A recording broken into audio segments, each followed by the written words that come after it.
All right, so here's a few things I wanted to talk about today. I want to talk about Gobbledy and what that means, or what I think it means when I talk about it. We'll talk about positioning and some copy ideas you can steal. So there's actually things you can take back to your workplace. As Mike mentioned, I worked for software companies. I ran marketing for a handful of software companies. And one thing that always struck me if you've ever tried to buy software and you go to a software company's website and you're like, I have literally no idea what this company does. That is Gobbledy. Like, that's what that means. It's like the shortcut language. Sorry, yes? No. Hi, welcome. It's hitting the microphone and it's making a weird noise. Oh. That may just be how I talk. Yeah, where was it? Oh, yeah, so it's a shortcut language people use in software marketing to convey seriousness while saying nothing. So if you've gone on a website, you're like, I have no idea what these people do. And it's something like this. This is from Hybris, an e-commerce platform, redefining e-commerce by simplifying the lives of buyers and sellers. They're like, oh, tell me more. Well, they deliver personalized commerce everywhere through hyper-relevant, not just relevant. Relevant isn't good enough. Omnichannel commerce, I don't know. Experience to convert more customers, often higher value, turning engagement into a personal shoppable moment. Nobody is coming to their website looking for a hyper-relevant, personal shoppable moment software platform.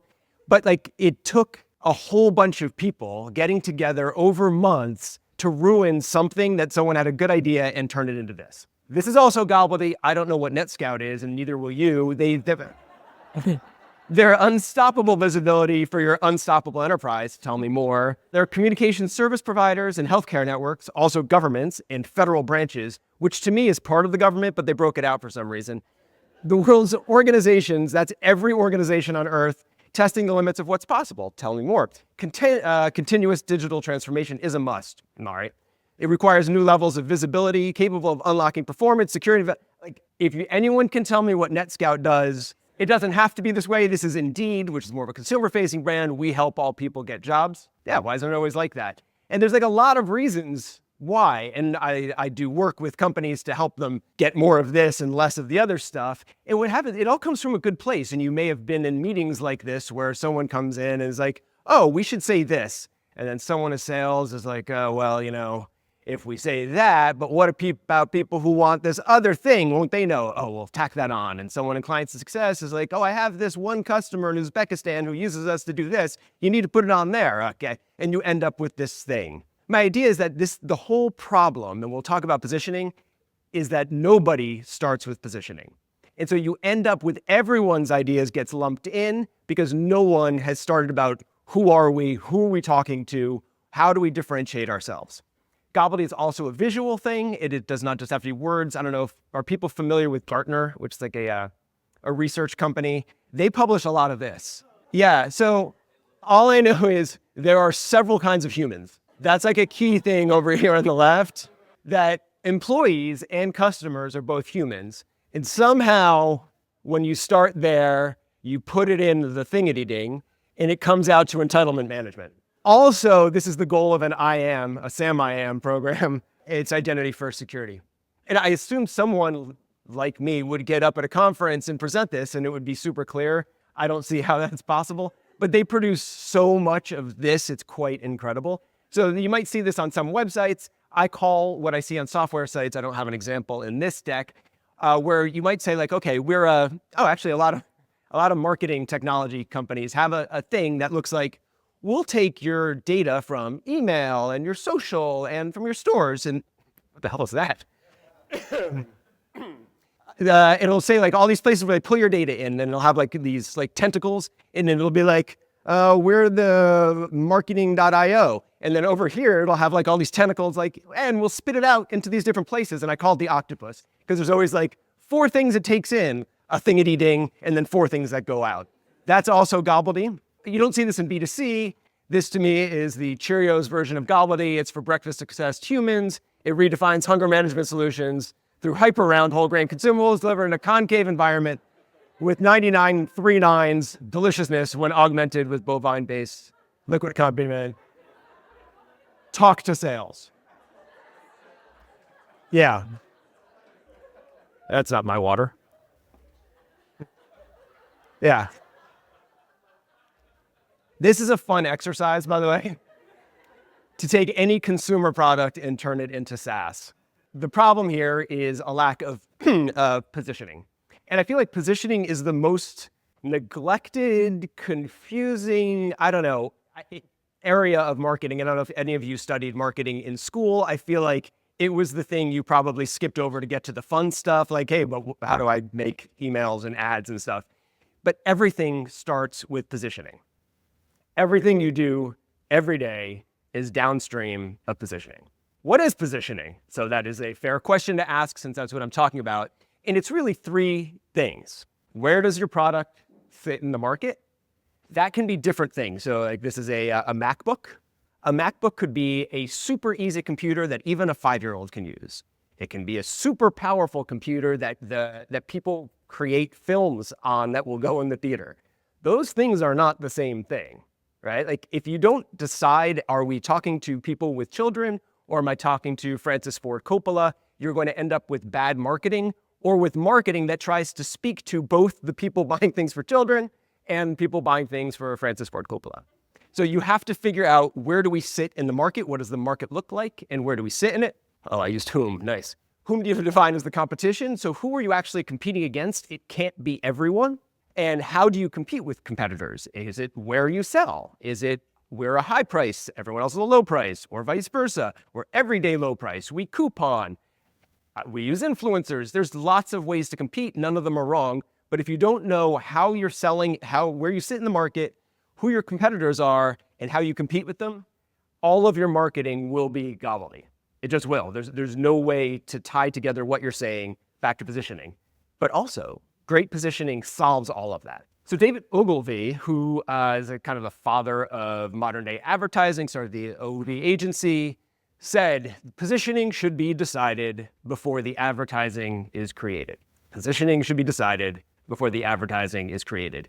He created this great ad that ran, I think in 1970 or so, that was called How to Create Advertising That Sells. It was really an ad for his agency, but it's also fantastic. You can find this online if you Google how to create advertising that sells, or Bing it, or whatever, I don't know.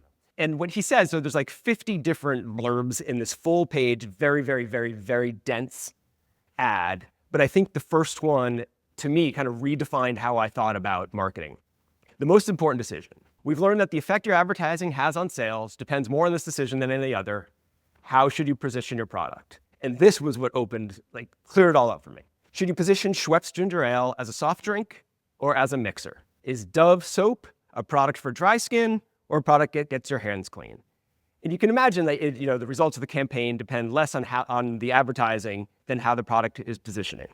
And you can imagine with Schweppes, is it a ginger ale that your children can drink? Is it something that you should add to whatever you're drinking in a bar? Everything, every bit about your marketing was different depending on where you position yourself. So you have to choose the position, and then everything will flow from it. All of the problems, whenever you see something that's garbage, I promise, if you look back upstream, it's clear they didn't do this work. I want to talk about Warby Parker for a second, because I think they've done as good a job as a consumer brand around positioning as anybody. And I saw a Warby Parker across the street when I walked here. Okay, so Warby Parker, when they came out, the thing people talked about with Warby was how, oh, it's amazing. They sell glasses for $95. What a deal. And you get them online. But that wasn't what was great about Warby. Warby did two things that were amazing. Thing one was around really directly positioning. Every interview the founders did talked about how Luxottica owns 90% of the glasses market, and those designer glasses cost $500. Every interview was about $500 designer glasses. They sell theirs for $95. The crazy thing is, there are $5 glasses.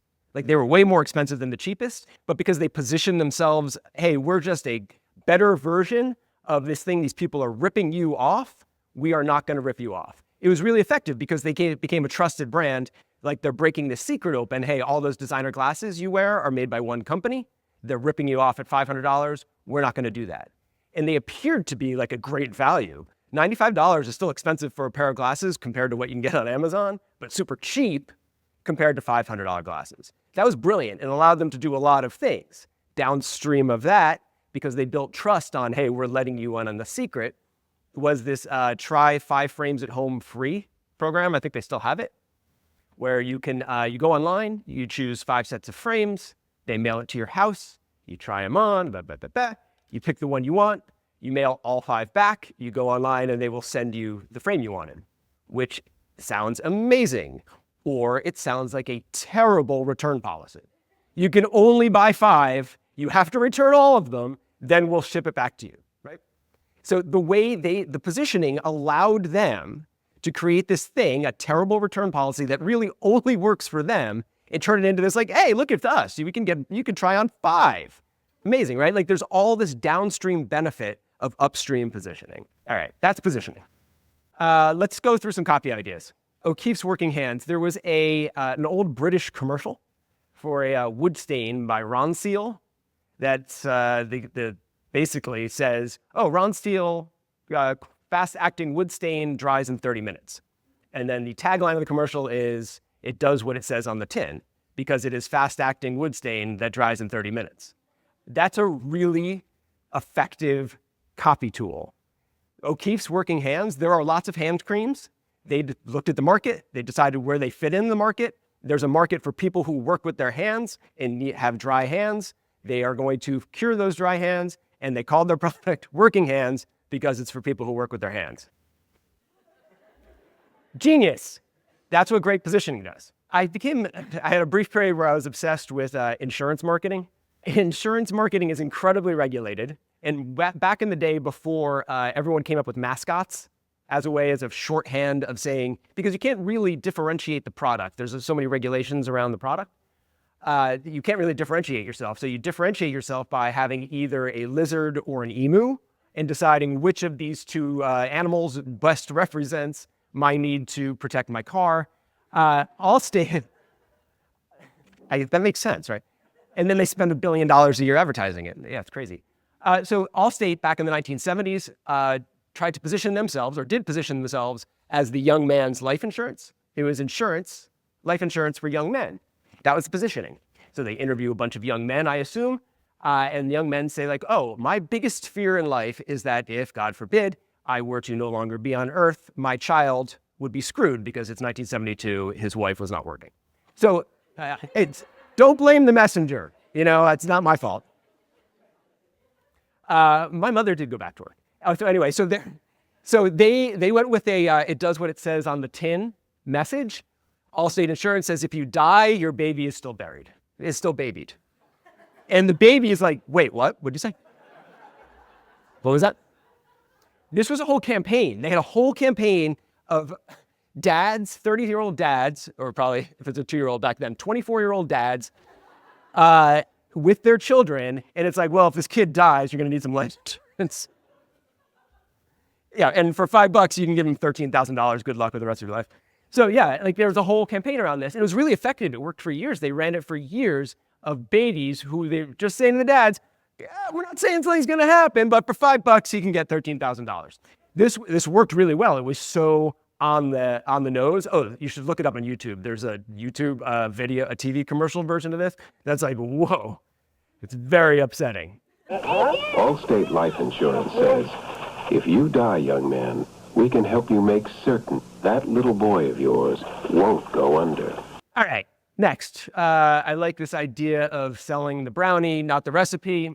SaaS companies would go with the leading wheat starch-based cocoa treat for purpose-built, hunger-focused humans. This happens in tech companies a lot because oftentimes earlier stage are founded by a tech person or a product person. They love to tell you about what was amazing about the technical work they did. Generally, nobody cares. But you end up talking about it because when you write something like, hey, brownies are delicious, and someone will come in and be like, well, yeah, I mean, they're delicious, but do you understand when baking soda and salt, they have a chemical reaction that lifts the brownies and makes them moist and chewy. So you need to talk about the reaction, blah, blah, blah, and then like you end up adding that. But like 99% of the times, no one cares about how things happen. I'll give an example a little bit later of where they might. But in general, you just want to talk about what's great about it and tell your founder like, oh my God, that is amazing. We'll talk about that someplace else. Numbers are really effective shorthands. Ivory Soap for 150 years talked about being 99 and 44/100% pure. I remember that because they've said it for 100 years. When you think about it, 44/100ths can be reduced to 11/25ths. I don't know why they went with that. They may not have invented the math in 1872 when they hadn't yet figured out how to reduce fractions. That wasn't a thing yet. They just had to go with 44/100ths. I also don't know, like, is that very pure? Not very pure? It doesn't matter. I don't know. It seems like very pure. I don't know. But it's really effective because they keep repeating it. There's always this pressure to reinvent it. You might run a campaign or two and like, try something else. Like, don't try something else. If you find a number that represents your position, in 1872, we're not a lard-based soap. We're a pure soap. Come up with a number that represents that, and you can just use it over and over again. It's a shorthand. You might see on websites, if you've ever looked for anything, it's something like this, where I've had this conversation where like you're redoing your website and they say, no, you need metrics. And so like, all right, it's 50%, it's 5 times, 14%, 66%, 98%. It's all these, like nobody's gonna read that 14% is good, but also 98% is good. Like it can't be both. Also 5 times. You see stuff like that, or like this, where like, oh, these people had a conversation where they decided, oh, you need metrics. It's 1, it's 2.0, it's 600 million. It must be great. Pick one number and own it, because you can't both be 2.0 and 600 million. Also, that 2.0 is only headless 2.0. Like that's not like a metric. So Ivory also did something great that you can steal. Ivory soap also talks about how it floats, which is supposed to connote purity. Here's a dirty secret. Almost all soap floats. It doesn't mean anything. You can pick any sort of feature in your product and turn it into a thing that's different. There's sort of a famous Mad Men scene where he's talking to the folks from Camel Cigarettes and he can't figure out what to talk about. And the Camel Cigarettes people, I'm sorry, it's Lucky Strike cigarettes, talk about how they toast, the tobacco is toasted. And he says, that's it. And that becomes the tagline. It's toasted, even though most tobacco is toasted. Even if your product does something other people do, if you own it, then Ivory soap floats and others don't. But it's also downstream of purity. They're going to compete on purity. This wouldn't work if it weren't downstream of the position. All right, so the next handful of these are actually my favorite of the copy ideas of take something that's a negative and make it your differentiator. So I love this this ad for the ski company, J Skis. It's a review, 1 star, no normal graphics. Seriously, who designs these things? They're way too bright. I'm an intermediate skier. I don't want my skis to look crazy. Until you make normal skis, I'll be shopping elsewhere. Thanks. And then they ran an ad with just that. It's brilliant, right? So for people who want whatever those skis are, what better way to say you're in the club of people who want bright skis by saying, yeah, some people don't want it. That's not us. You're not this person. It's such an effective shorthand to pick out the thing that's bad about, that some would say is bad about your product, and say, all right, if this is bad, some people are going to like it. So Barney Frank was a congressman from Massachusetts. And when he was running for state representative, maybe in 1970 or so, one of the knocks on him was Barney Frank is a slob, and they owned it. And they went with this campaign, neatness isn't everything. And there were several of these. And the basic idea was, he's working so hard for you, he doesn't have time to clean himself up. Amazing. That's great. Like, how do you differentiate yourself when you're running for state representative? And the knock on you is like, look at this guy. He's a slob. How can he possibly care for you when he looks like that? Turn it into a positive. It's not about that. Wow. Then he served in Congress for like 40 years. Really works. All right. So I love this Oatly ad. Oatly had a lot of options for how to position themselves. It can be, oh, milking cows is bad. You shouldn't treat cows like that. It could be a health food. It could be an alternative milk. Oatly has decided, no, we're going to position ourselves as a drink for people who like the taste of oats. And so they use the headline, this tastes like shit, blah. I blew up the copy. Their copy is amazing and really direct. It's a real comment from a real person who tried one of our oat milks for the first time. Some people just don't like it. They think it tastes like oats because it tastes like oats. Like that's, again, downstream of their positioning, because you can shy away from it. A lot of hemp milk producers don't say, it tastes like hemp. Some people love hemp. That's an alternative to milks from a cow. Like that's a different position. God bless him, works for the hemp people. If you don't like the taste of our oat milks, you don't have to drink them. Taste is personal. We don't take it personal if you don't like it.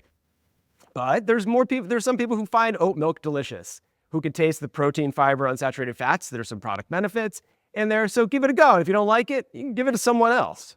That's what business students call win-win. It's cheeky, it's kind of funny, it grabs your attention, matches with their positioning. No one can own this. They own this. Like, they own this space of, if you like oat milk, this is us. If you don't like oat milk, there's lots of other things. They're not trying to get you to stop drinking milk. This is really powerful. So this is an old one. Listerine for a long time, if anyone's used Listerine. Anyone use Listerine? Listerine tastes like shit. I hate it, but I love it was a campaign they ran for a long time. I figure anything that tastes that bad has to work. They could have thought of so many ways to say, oh, well, if it tastes bad, it's because it's got 42% blah, blah, blah, blah, and that means it's fighting the germs, and when the effect of that is it gives off a terrible aftertaste, and yeah, I mean, no, they just went, like, obviously, we wouldn't put out a product that tastes terrible if it didn't work. It makes so much sense. Like, of course. Like, who would sell this? It tastes like garbage. Well, it tastes like garbage, and so it works. IBM used to sell typewriters. Typewriters were like a computer with a piece of paper in it, but you didn't have to print anything. It just printed. It was amazing. Like, I learned to type on a typewriter. So the one thing I just want to point out, there's two things about this I wanted to share. One, they knew who they're selling to. It may make us all uncomfortable. The secretary was not allowed to buy the typewriter for themselves, that the boss had to buy it. All right, let's just whatever. But they're talking about their typewriter, and they knew who they were selling to. Like, they were very clear about who they were selling to. Because if it's like, no, this has to sell both to the boss and to the purchasing agent and to the secretary and to it's garbage. What they did was really clever in that a lot of times you're told, as I just did 10 minutes ago, don't focus on the inputs and don't necessarily focus on the features, especially in software, they say that. But I think it can really work if the features you're talking about are so specific that it will resonate with the person.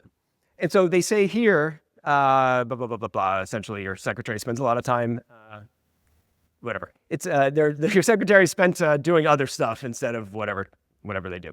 And so it's always been necessary but unproductive part of the typing process. And so part of the typing process that kind of sucked, that took time, was erasing errors, backspacing to put in an underscore, counting characters in order to center a line, making tedious calculations for plotting column layouts and aligning numbers.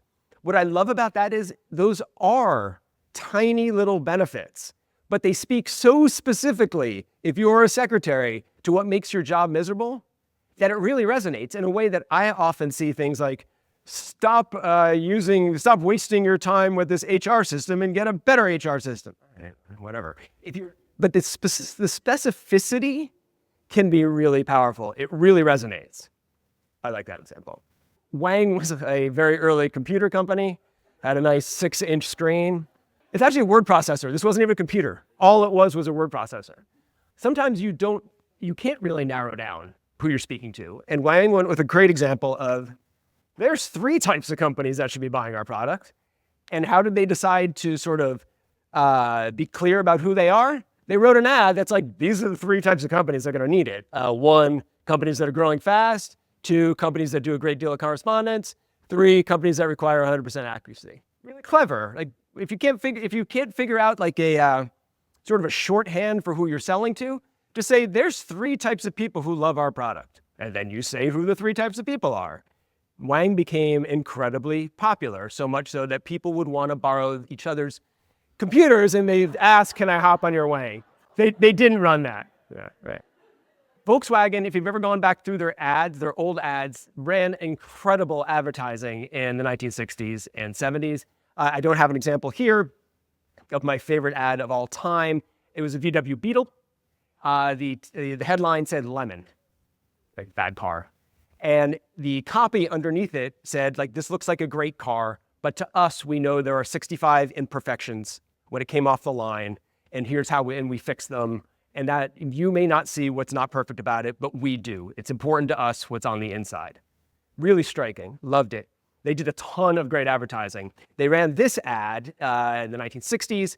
It was a full-page spread, I believe, in a newspaper. The left side was sort of a blank square where you're supposed to create your own Volkswagen ad.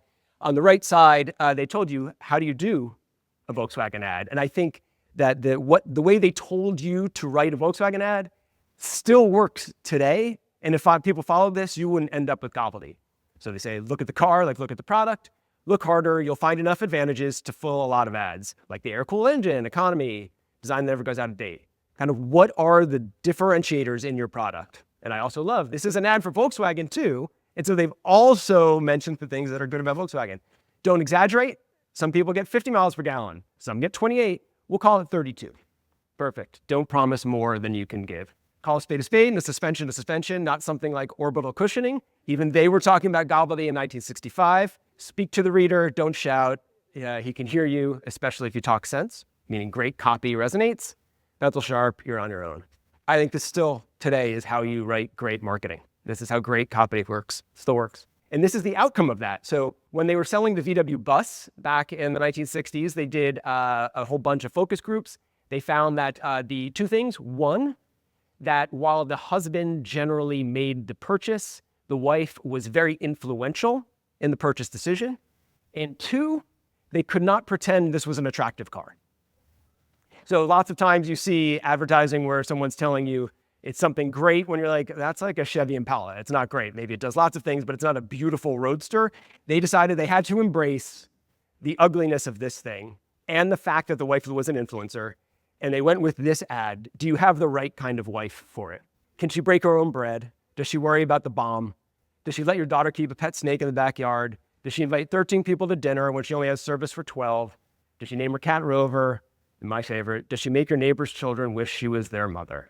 You know who the buyer is, right? Like, how evocative is that? They put something about the bomb in an ad in the 1960s, right? Like, I think this is, I'm not sure I've seen a better example of understanding who you're speaking to than this. It's amazing. It's not for everyone. It's for someone who's a little quirky, who's also sort of a hippie, who makes her own bread, who's super cool to the kids in the neighborhood. This is for you email folks. Every email you have, this is an order, an order confirmation from Vita Authority. Every email you have should represent your brand. This is an order confirmation. It's crazy what we just witnessed, Stephanie. All was quiet in the warehouse until the intercom crackled to life. Listen up, people. We got an order from our new friend, Stephanie. No one could hear the rest of the announcement over the thunderous applause. Sparkling water bottles would pop. Tears of joys were shed. Don't stop believing rang from the speakers.